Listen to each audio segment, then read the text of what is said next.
নিয়ন্ত্রণে 4 দফা প্রস্তাব প্রধানমন্ত্রীর, সার্বজনীন জনস্বাস্থ্য ব্যবস্থা গড়ে তুলতে তাগিদ। করোনায় আরও 97 মৃত্যু, সংক্রমণের হার 12.82, লকডাউন বাড়ছে আরও 1 সপ্তাহ। মাসে 1 কোটি ডোজ বঙ্গভ্যাক্স উৎপাদন করা যাবে, চলতি সপ্তাহে নৈতিক অনুমোদন।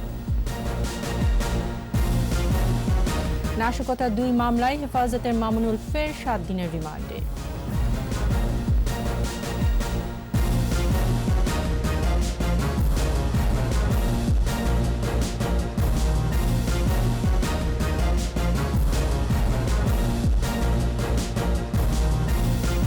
শুনছিলেন ফার্স্ট সিকিউরিটি ইসলামী ব্যাংক লিমিটেড সংবাদ শিরোনাম। আমন্ত্রণ সন্ধ্যা 7টার 21 সংবাদে, সাথে আছি আমি তাইজিন রহমান। দর্শক, 21 টেলিভিশনের সংবাদ একই সাথে সরাসরি দেখতে পাবেন আমাদের ফেসবুক পেজ www.facebook.com/2124 অনলাইনে। Mega spider ceiling fan, mega বাতাসে শান্তির পরশ।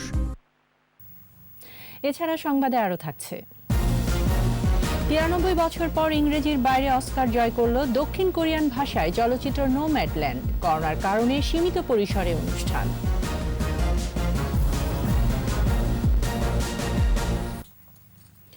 কোভিড মহামারী থেকে দ্রুত বের হতে 4 দফা প্রস্তাব দিয়েছেন প্রধানমন্ত্রী শেখ হাসিনা। স্কাপের 77তম অধিবেশনে এ প্রস্তাব তুলে ধরেন তিনি। বিশ্ব নেতাদের তাগিদ দিয়েছেন একটি সার্বজনীন জনস্বাস্থ্য ব্যবস্থা গড়ে তুলতে। এছাড়া উন্নত বিশ্ব এবং আন্তর্জাতিক আর্থিক প্রতিষ্ঠানগুলোকে কোভিড মোকাবেলায় এগিয়ে আসার আহ্বান জানিয়েছেন প্রধানমন্ত্রী শেখ হাসিনা। রিপোর্টে বিস্তারিত জানাচ্ছেন আকবর হোসেন সুমন।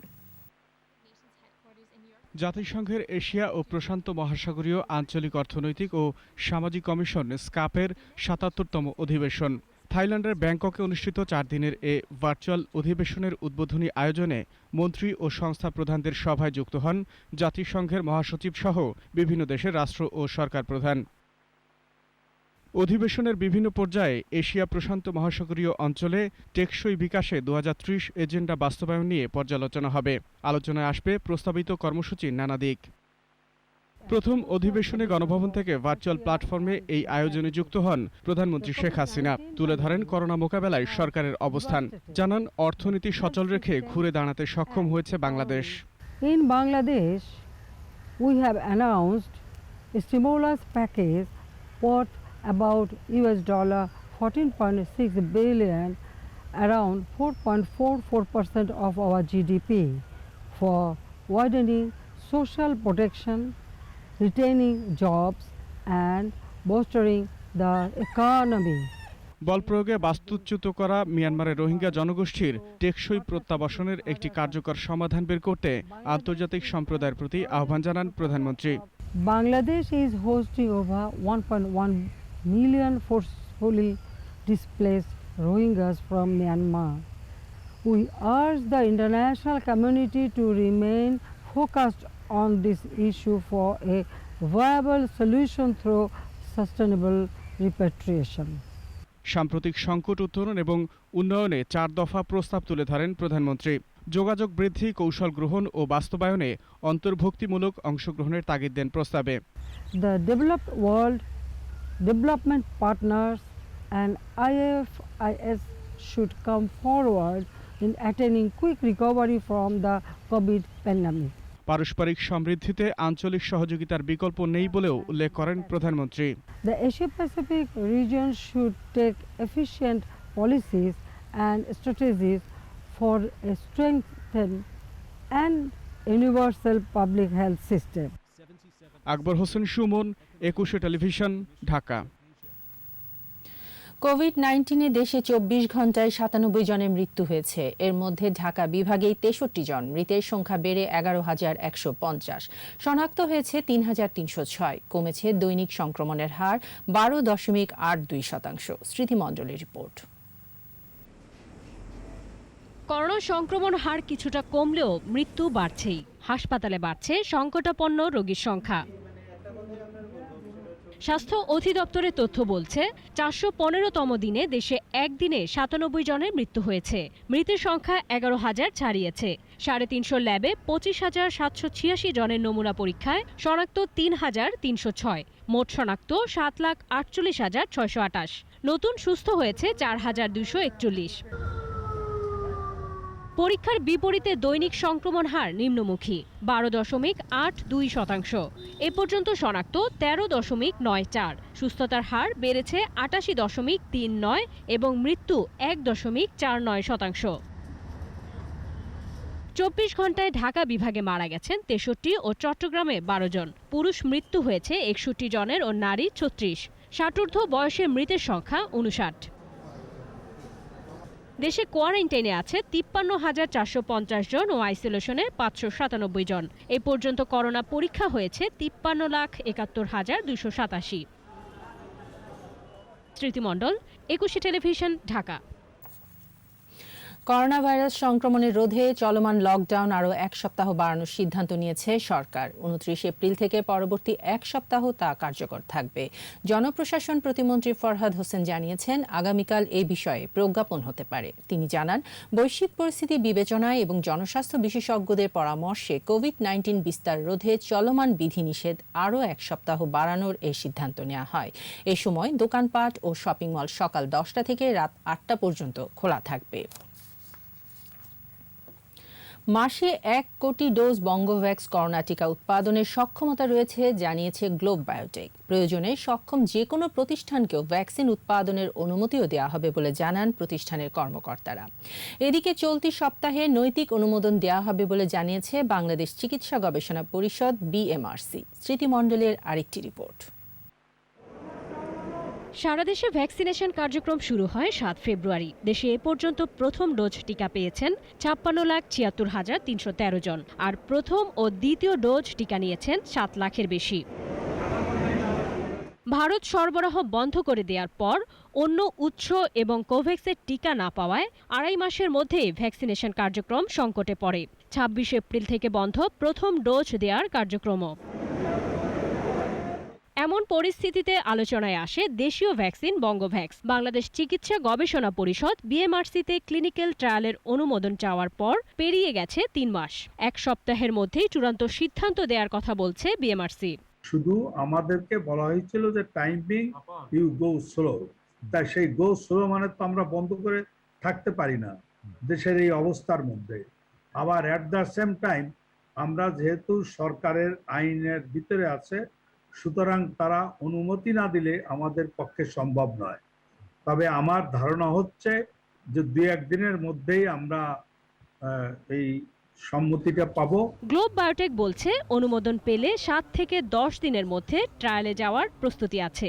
সব ঠিকঠাক থাকলে মাসে 1 কোটি ডোজ উৎপাদন করা সম্ভব। যদি আমাদের গভর্নমেন্ট চায় তাহলে আমরা ফেজ 1 ফেজ 2 দুইটা কম্বাইন্ডলি আমরা করতে পারি, সেক্ষেত্রে সময় আরো কমে আসবে এবং ফেজ 3 পর্যায়ে আমরা মাস ভ্যাকসিনেশনও করতে পারি। আপনারা জানেন আমাদের ভ্যাকসিন ক্যান্ডিডেট হচ্ছে mRNA টেকনোলজি। তো আমাদের সেম টেকনোলজিতে আমেরিকার মডার্না তাদের ভ্যাকসিন তৈরি করেছে, ফাইজার তাদের ভ্যাকসিন তৈরি করেছে। স্টোরেজ কন্ডিশন সেটা কিন্তু আমাদের বাসাবাড়ির যে নর্মাল যে রেফ্রিজারেটর গুলো আছে সেখানে কিন্তু সেটা 1 মাস স্টেবল থাকবে, আর -20 সেটা 6 মাস পর্যন্ত স্টেবল থাকে। এছাড়া সক্ষম যে কোনো প্রতিষ্ঠানকে ভ্যাকসিন উৎপাদনের অনুমতি দেয়া হবে বলে জানায় গ্লোব বায়োটেক। বাংলাদেশে অনেকগুলা কোম্পানি আছে যারা টেকনোলজি পেলে উৎপাদন করতে পারবে। তারাও যদি আগায় আসে তাহলে আমরা কিন্তু অতি অল্প সময়ের মধ্যেই বাংলাদেশের চাহিদা মিট করে আমরা কিন্তু বিদেশেও কিন্তু আমাদের ভ্যাকসিনটা এক্সপোর্ট করতে পারবো। এই ভ্যাকসিন সব ধরনের মিউটেশনের বিরুদ্ধে কার্যকর হবে, আশাবাদী প্রতিষ্ঠানটি। আমাদের ভ্যাকসিনটা যেহেতু mRNA ভ্যাকসিন, আমরা খুব আশাবাদী। স্মৃতি মণ্ডল, একুশে টেলিভিশন, ঢাকা। যশোর জেনারেল হাসপাতাল থেকে পালিয়ে গেছে ভারত ফেরত 10 করোনা রোগী। 23 এপ্রিল ও 24 এপ্রিল ভারত ফেরত করোনা শনাক্ত 10 জনকে হাসপাতালে ভর্তি করা হয়। সবাইকে হাসপাতালের 3য় তলায় করোনা ওয়ার্ডে পাঠানো হয়। পরদিন সকালের পর থেকে তাদের আর খুঁজে পাওয়া যায়নি। হাসপাতালের তত্ত্বাবধায়ক ডাক্তার দিলীপ কুমার রায় বলেন, যারা পালিয়ে গেছে তালিকা করে তাদের বিষয়ে আশেপাশের জেলার সিভিল সার্জন ও জেলা প্রশাসকদের জানানো হয়েছে।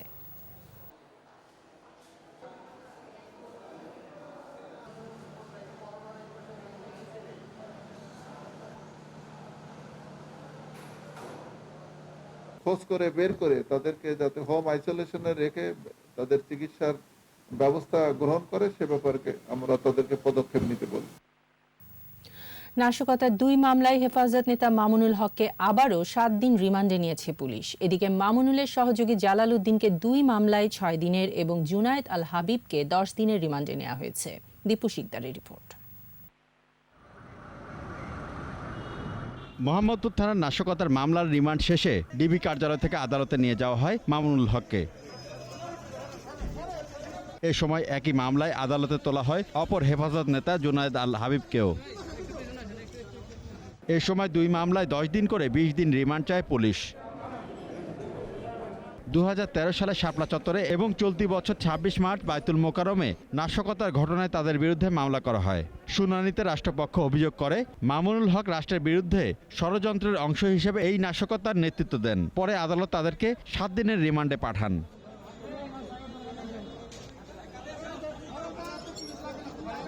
রাষ্ট্রপক্ষের আইনজীবী জানান, রহস্য উদ্ঘাটনে মামুনুলকে রিমান্ডে নিয়ে জিজ্ঞাসাবাদ করা গুরুত্বপূর্ণ।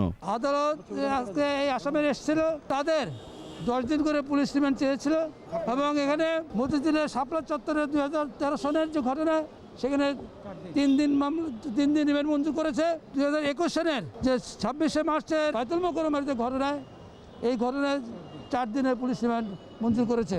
এদিকে আসামি পক্ষের আইনজীবীরা রিমান্ডের যৌক্তিকতা নিয়ে প্রশ্ন তোলেন। গভর্নমেন্ট এই মামলাগুলো দিয়ে রেখেছে, যখন গভর্নমেন্টের সাথে সম্পর্কের অবনতি হয় তখন তাদেরকে ধরে নিয়ে আসবে, আবার যখন জামিন পাবে আবার স্বাভাবিক অবস্থায় ফিরে আসলে আবার ছাড়বে। এই মামলার কখনো চার্জশিট হবে বলে আমি মনে করি না। আদালত থেকে আসামিদের আবারও নেওয়া হয় ডিবি কার্যালয়ে। দীপু শিকদার, 21 টেলিভিশন, ঢাকা। হেফাজতে ইসলামের কেন্দ্রীয় কমিটি বিলুপ্ত করলে হবে না, সাম্প্রদায়িক সহিংসতার রাজনীতিও ছাড়তে হবে। সরকারি বাসভবন থেকে কুমিল্লার সড়ক জোন কর্মকর্তাদের সঙ্গে মতবিনিময় সভায় একথা বলেন আওয়ামী লীগের সাধারণ সম্পাদক ওবায়দুল কাদের। গভীর রাতে তাদের কেন্দ্রীয় কমিটি বিলুপ্ত করেছে বলে আমরা খবর পেয়েছি, কিন্তু কেন্দ্রীয় কমিটি বিলুপ্ত করাতেই সমাধান নেই। সাম্প্রদায়িক সহিংসতার রাজনীতি তাদের বিলুপ্ত করতে হবে। নিচ্ছি প্রিমিয়ার ব্যাংক লিমিটেড সংবাদ বিরতি। নো মাস্ক নো সার্ভিস বিধি মেনে চলুন, সুস্থ থাকুন। বিরতির পর যা থাকবে। রাজধানীতে গণপরিবহন ছাড়া চলছে সব ধরনের যানবাহন, তেমন তৎপরতা নেই আইন শৃঙ্খলা বাহিনী। আরমানিটোলায় আগুনের মামলায় গ্রেফতার 2, প্রস্তুতি ছাড়াই মাঠে ফায়ার সার্ভিসের তদন্ত দল।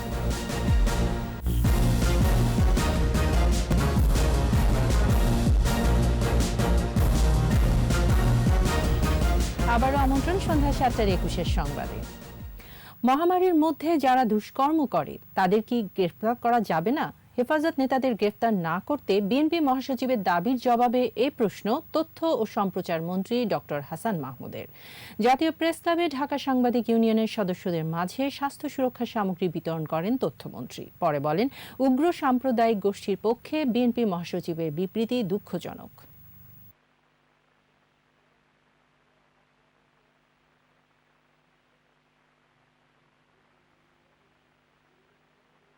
করোনা মহামারীর মধ্যে কি দুষ্কৃতিকারীদের গ্রেপ্তার করা যাবে না?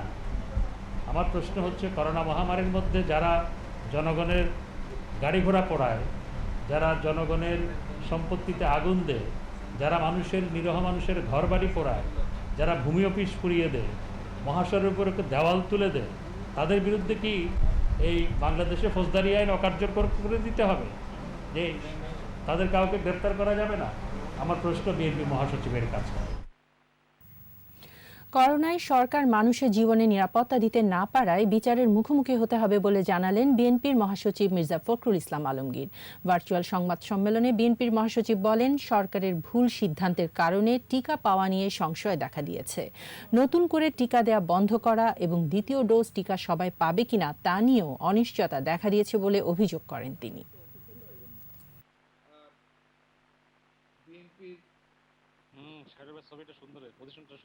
সরকার তো আপনার মানুষের জীবনের যে নিরাপত্তা সেটা দিতে সম্পূর্ণ ব্যর্থ হয়েছে। এই সিদ্ধান্তগুলো নেওয়ার ফলে আজকে জনগণ আপনার টিকা পাচ্ছে না এবং আরো ঝুঁকির মধ্যে পড়ছে। সেই ক্ষেত্রে অবশ্যই এটা একটা অপরাধমূলক কাজ। এই অপরাধমূলক কাজের জন্য তাদেরকে অবশ্যই বিচারের সম্মুখীন হতে হবে ভবিষ্যতে। তো স্বাভাবিকভাবেই সরকারের চরম ব্যর্থতার কারণে শুধু আপনার স্বাস্থ্যমন্ত্রী না, আমরা তো বলেছি যে পুরো সরকারেরই রিজাইন করা উচিত।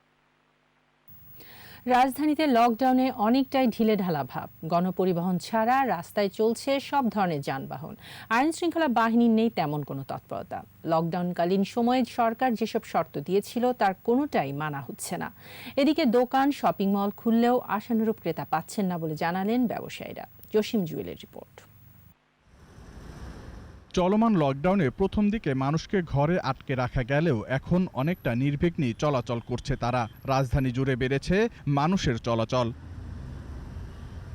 গণপরিবহন বন্ধ থাকলেও আছে ব্যতিক্রমও। কোনো রকম জবাবদিহি ছাড়াই কোথাও কোথাও চলছে গণপরিবহন।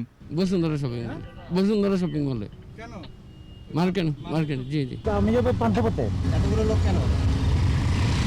সবাই পান্থপথে যাবে। সবাই তো চাপাচাপি করে বসছেন কেন? আসলে তো এখন বাস্তবতা কি বলবো। পুলিশের তৎপরতা অনেকটাই কম। চেকপোস্ট আছে, নেই চেকিং।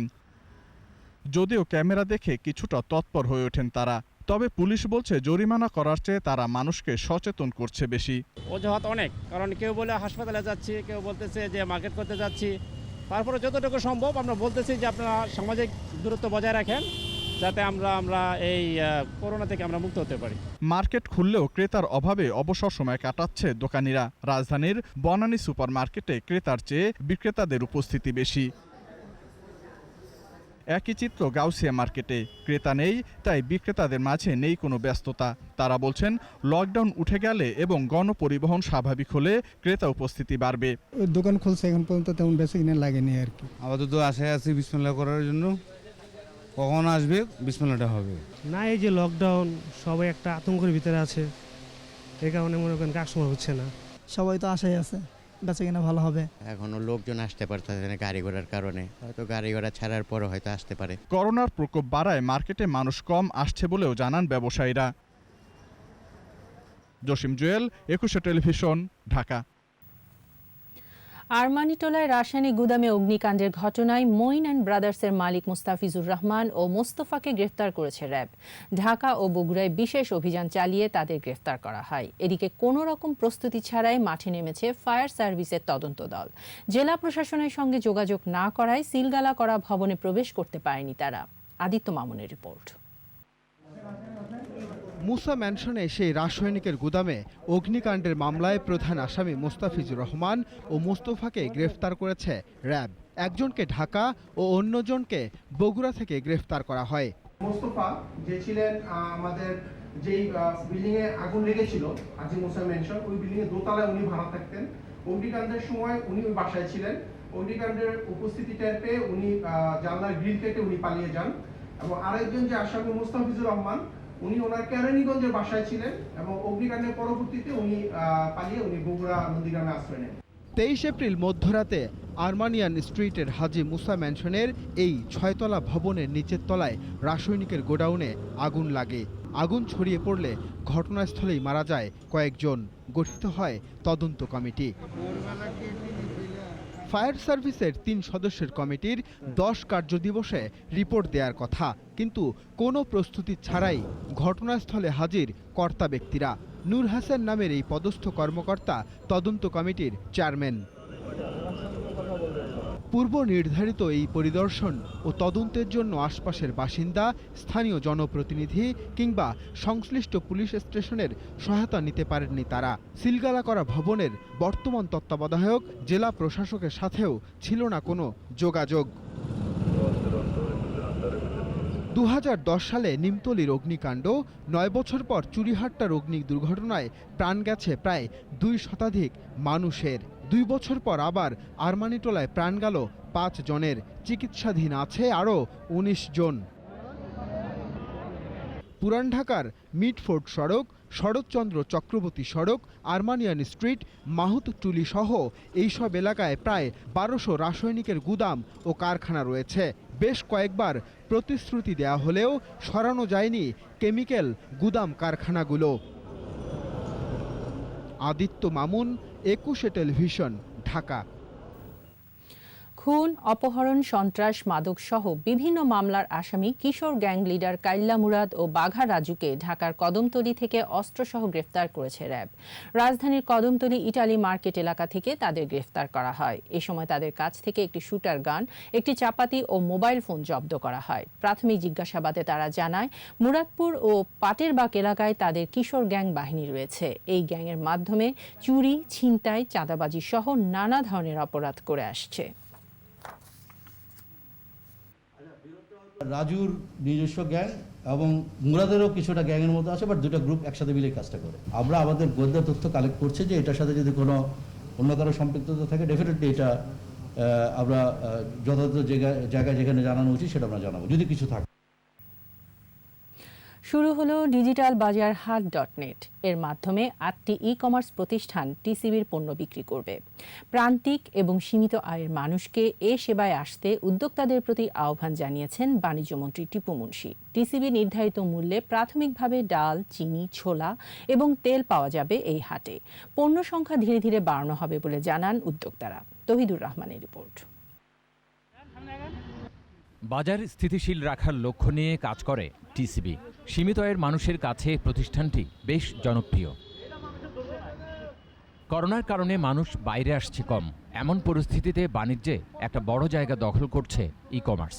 বিষয়টি বিবেচনায় নিয়ে টিসিবি পণ্য বিক্রি শুরু করলো ডিজিটাল প্ল্যাটফর্মে। স্বস্তির পেঁয়াজের পরে আমরা এখন 4টা প্রোডাক্ট নিয়ে কাজ করছি। চাল, ডাল, স্বপ্ন, ওয়ান স্টপ, সুপার শপ, সবজি বাজার, যাচাই, কেজি ক্লিক সহ 8টি প্রতিষ্ঠান পণ্য বিক্রি করবে টিসিবির পক্ষে। এই ডিজিটাল বাজারে সয়াবিন বিক্রি হবে 108, আর ডাল, ছোলা, চিনির দাম 58 টাকা কেজি। ঘরে বসে স্বস্তির বাজার ডিজিটাল হাট.নেট এর মাধ্যমে একেবারে এখানে প্রাইস ম্যানিপুলেশনের কোনো সুযোগ নেই। আমাদের এই কোম্পানিগুলোর মাধ্যমে মানুষের কাছে এই পণ্যগুলো পৌঁছে যাবে। শুধু ব্যবসা নয়, পণ্য বিক্রিতে মানবিক দিক বিবেচনা করার আহ্বান জানান বাণিজ্যমন্ত্রী। ই কমার্স অনেকখানি রিস্ক তারা নিয়েছেন, অনেকখানি ওই জীবন মরণের মাঝখানে দাঁড়িয়ে তারা কিন্তু মানুষের পাশে থেকেছেন। শুধুমাত্র ব্যবসা নয়, শুধুমাত্র লাভ নয়, এটা কিন্তু মানবিক দিকটাও কিন্তু আমাদের লক্ষ্য রাখতে হবে, যেটা একটা মানবিক দিক রয়েছে। দরিদ্র ও সীমিত আয়ের মানুষের জন্য এই সেবা নিশ্চিত করার তাগিদ দেন বাণিজ্য সচিব। আমরা আশা করব যেসব প্রতিষ্ঠান এসব পণ্য বিক্রয়ের দায়িত্ব পাবে তারা যেন দরিদ্র এলাকাগুলো এবং মধ্যবিত্ত ক্রেতাদের প্রাধান্য দেয় এবং এক ক্রেতা অনেক বেশি ক্রয় করতে না পারে সেদিকে লক্ষ্য রাখে। বাণিজ্য মন্ত্রণালয় ও ই কমার্সের ঊর্ধ্বতন কর্মকর্তারা আলোচনায় অংশ নেন। জনগণের পাশে আছে, জনগণের পাশে থাকবো। তৌহিদুর রহমান, 21 টেলিভিশন, ঢাকা। ইফতার বিক্রি বেড়েছে অনলাইন ও ফোন অর্ডারে। ফোন করলেই পৌঁছে যাচ্ছে পছন্দের ইফতার। রাজধানীর রামপুরা বনশ্রী এলাকার দোকানিরা বলছেন, ক্রেতারা এখন দোকানে আসার চেয়ে অনলাইনে অর্ডার করতেই বেশি পছন্দ করেন। মফিউর রহমানের রিপোর্ট। রাজধানীর রামপুরা বনশ্রী এলাকা, মানুষের পাশাপাশি চলছে রিকশা, গাড়ি। ইফতারের আগে বিভিন্ন দোকানে ভিড় করছে রোজাদাররা, কিনছে পছন্দের ইফতার। তবে গায়ে গায়ে ঠেলে ইফতার কেনা কতটুকু স্বাস্থ্যকর সে প্রশ্ন থেকেই যায়। নিয়মিত ইফতারের পাশাপাশি বেড়াতে যাওয়ার জন্য অনেকে ইফতার কিনছেন। বাড়ির ইফতার তো অবশ্যই মজা লাগে, কারণ হচ্ছে ঘরে একঘেয়েমি এসে যায় খেতে খেতে। আমি এক জায়গায় বেড়াতে যাবো, ওখানে নিয়ে যাচ্ছি জিলাপিগুলো। কিনতে হচ্ছে গরমের কারণে, এত গরম যে বাসায় চাপ দিতে পারতেছি না যে বানাও, এই কারণে কিনতে হচ্ছে। দোকানিরা বলছে অনলাইন ও ফোনে ইফতার বিক্রি বেড়েছে। অনলাইনে হয় ভালো অর্ডার, অনলাইনে হয় মোটামুটি। পার্সেল দিচ্ছি আমরা, আর নিজেরা হোম ডেলিভারি দিয়ে আসতেছি, ফ্রি হোম ডেলিভারি। আমাদের ইফতার ভালোই বিক্রি হচ্ছে। বনশ্রীর বাসিন্দা যারা, এরাই আমাদের রেগুলার কাস্টমার। নামি দামি অনলাইনের পাশাপাশি অনেকেই নিজেদের অ্যাপস ও ফেসবুক পেজে অর্ডার নিচ্ছে। মফিউর রহমান, 21 টেলিভিশন, ঢাকা। নিচ্ছে প্রিমিয়ার ব্যাংক লিমিটেড সংবাদ বিরতি। নো মাস্ক নো সার্ভিস বিধি মেনে চলুন, সুস্থ থাকুন। বিরতির পর যা থাকবে। সরকারিভাবে 28 এপ্রিল থেকে ধান, 7 মে থেকে চাল সংগ্রহ চলবে 31 আগস্ট পর্যন্ত। ভারতে একদিনে রেকর্ড শনাক্ত 3.5 লাখ অক্সিজেন সিলিন্ডার পাঠাচ্ছে যুক্তরাজ্য।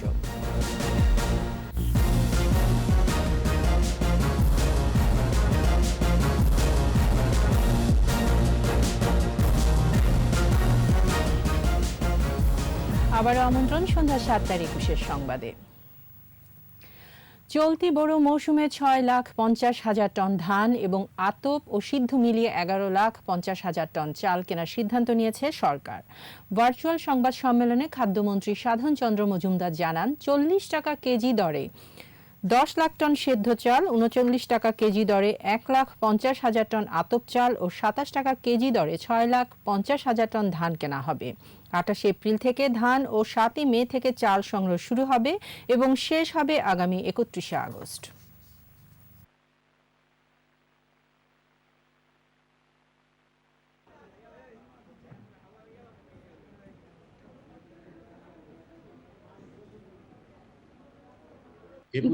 মেট্রিক টন অলরেডি কম উৎপাদিত হয়েছে আমফান এবং কি বলে ওই 4 বার বন্যার ফলে, সেহেতু দাম বাড়াটা সম্ভব এবং সেটাকে মোকাবেলা করার জন্য আমাদেরকে নানাবিধ পদক্ষেপ গ্রহণ করতে হয়েছে। গিনেস বুক অফ ওয়ার্ল্ড রেকর্ডসে বিশ্বের সর্ববৃহৎ ক্রপ ফিল্ড মোজাইক বা শস্যচিত্র হিসেবে স্বীকৃতি পাওয়া বগুড়ার শস্যচিত্রে বঙ্গবন্ধু শিল্পকর্মের জন্য লাগানো বেগুনি জাতের ধান কাটা শুরু হয়েছে। সীমিত পরিসরে ধান কাটা উৎসবের উদ্বোধন করেন আওয়ামী লীগের যুগ্ম সাধারণ সম্পাদক আফম বাহারুদ্দিন নাসিম। অনুষ্ঠানে আওয়ামী লীগের প্রেসিডিয়াম সদস্য জাহাঙ্গীর কবির নানক, আওয়ামী লীগের সাংগঠনিক সম্পাদক SM কামাল হোসেন সহ স্থানীয় দলীয় নেতাকর্মীরা উপস্থিত ছিলেন। 20 ফেব্রুয়ারি 100 বিঘা জমির উপর শস্যচিত্রের ধান রোপণ কার্যক্রম শেষ হয়। 16 March Guinness Book of World রেকর্ডসের স্বীকৃতি অর্জন করে শস্যচিত্রে বঙ্গবন্ধু চিত্রকর্মটি।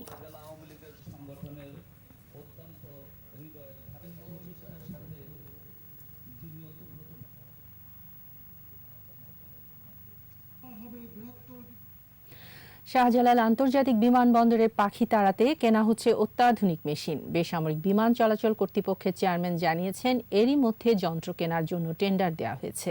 দ্রুততম সময়ে পাখি তাড়ানোর মেশিন কেনা হলে কমবে দুর্ঘটনার ঝুঁকি। জসিম জুয়েলের রিপোর্ট। হযরত শাহজালাল আন্তর্জাতিক বিমানবন্দর সহ দেশের বিভিন্ন বিমানবন্দরে উড়োজাহাজে পাখির আঘাতের ঘটনা প্রায়ই ঘটে। এতে দুর্ঘটনার ঝুঁকি থাকলেও পাখি তাড়াতে আধুনিক কোনো ব্যবস্থা নেই। পাখির কারণেই অনেক সময় উড়োজাহাজ জরুরি অবতরণ করতে বাধ্য হয়। শাহজালাল আন্তর্জাতিক বিমানবন্দরে দীর্ঘদিন ধরে পুরনো পদ্ধতি অর্থাৎ বন্দুক দিয়েই পাখি তাড়ানোর কাজ চলছে, যদিও এ পদ্ধতি খুব একটা কাজে আসছে না। তাই পাখি তাড়াতে আধুনিক যন্ত্রপাতি কেনার তাগিদ বিমানবন্দর কর্তৃপক্ষের। ইউএস বাংলার ব্যবস্থাপনা পরিচালক জানান, পাখি তাড়াতে যেসব যন্ত্র ব্যবহার করা হচ্ছে তা প্রয়োজনের তুলনায় অপ্রতুল। উড়োজাহাজের জন্য আকাশপথ ঝুঁকিমুক্ত করতে প্রযুক্তিগত উন্নয়নের দাবি তার। মনে হবে একটা ছোট একটা পাখি আসলে, বাট এত বিশাল একটা উড়োজাহাজকে আসলে ধ্বংসের মুখে ফেলে দিতে পারে, অনেক রিস্কের মধ্যে ফেলে দিতে পারে। তো এই জায়গা থেকে আমি বলবো যে বর্তমানে যে ইকুইপমেন্টসগুলো আসলে ব্যবহৃত হচ্ছে ঢাকা এয়ারপোর্টে কিংবা বাংলাদেশের অন্যান্য যে এয়ারপোর্টগুলোতে, তো সেটা আসলে আমার মনে হয় আরও আধুনিকায়ন দরকার এবং সাথে সাথে পর্যাপ্ত ম্যান পাওয়ারও দরকার আছে। বেসামরিক বিমান চলাচল কর্তৃপক্ষের চেয়ারম্যান জানান, এরই মধ্যে নতুন যন্ত্র কিনতে আন্তর্জাতিক দরপত্র আহ্বান করা হয়েছে। খুব দ্রুতই সমস্যার সমাধান হবে। আমাদের যে গতানুগতিক যে বার্ড তাড়ানোর যে সিস্টেম আছে, বার্ড শুটার দিয়ে এগুলো হচ্ছে না। তো সেক্ষেত্রে এখানে আধুনিক অন্যান্য বিমানবন্দরে ব্যবহৃত হয় এই ধরনের সিস্টেমের জন্য আমরা দরপত্র আহ্বান করেছি। পাখি নিয়ন্ত্রণে উন্নত বিশ্বে যেসব যন্ত্র ব্যবহার করা হয় সেসবই ব্যবহার করার পরিকল্পনার কথা জানান তিনি। এটা একদম ফাইনাল পর্যায়ে চলে আসছে, আমরা টেন্ডারে চলে যাচ্ছি। এই টেন্ডারের মাধ্যমে আমরা নতুন আধুনিক বার্ড ডিটারেন্স সিস্টেম যেটা আমরা ইনকর্পোরেট করতে যাচ্ছি। আধুনিক যন্ত্রপাতি চলে আসলে বার্ড হিট থেকে রক্ষা মিলবে বলেও জানান বেবিচক চেয়ারম্যান। আমি আশা করি যে এটা এখন। জসিম জুয়েল, 21 টেলিভিশন, ঢাকা। এবার ব্যবসা বাণিজ্যের খবর।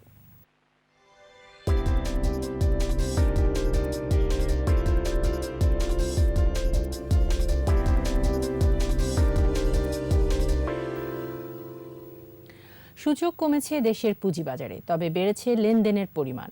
সোমবার ডিএসইতে লেনদেন হওয়া 355টি প্রতিষ্ঠানের মধ্যে দর বেড়েছে 102টির, কমেছে 191টির, আর অপরিবর্তিত ছিল 62টির দর।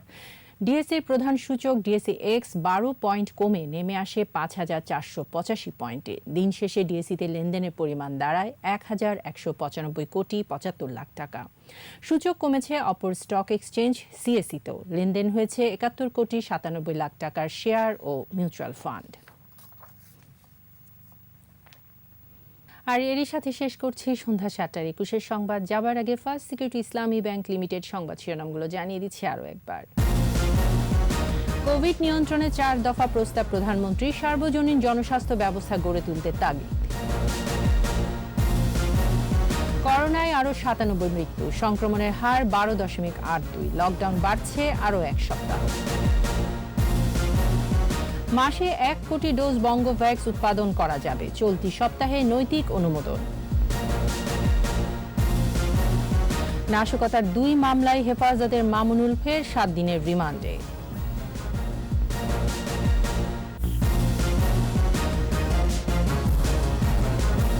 সর্বশেষ খবর জানতে ডায়াল করুন 2021 নম্বরে, আর ভিজিট করুন 21-tv.com এই ওয়েবসাইটে। এছাড়া ফেসবুকে লগ ইন করতে পারেন facebook.com/2124 অনলাইনে। পরের সংবাদ রাত 9টায় দেখার আমন্ত্রণ রইল। স্বাস্থ্যবিধি মেনে চলুন, সুস্থ থাকুন।